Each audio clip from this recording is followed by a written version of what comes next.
Are you or your family suffering from nature deficit disorder? Nearly 50% of Americans didn't participate in a single outdoor recreation activity in 2013. Inactivity raises the risk for obesity, heart disease, stroke, type 2 diabetes, and certain types of cancer. For kids, a lack of time outside can cause attention deficit issues, depression, and myopia.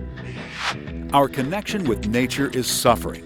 80% of Americans live in urban areas. National park funding decreased 13% between 2011 and 2013. Fortunately, Best of the Northwest has the cure. Thankfully, the Pacific Northwest has nature in abundance. Hiking burns 250 calories per hour on average. There are 3.4 million acres of wilderness within 100 miles of the Space Needle, and there are over 3,000 hiking trails in Washington. Getting kids outside can cause increased attention span, creativity, and connection to nature. Go outdoors and play.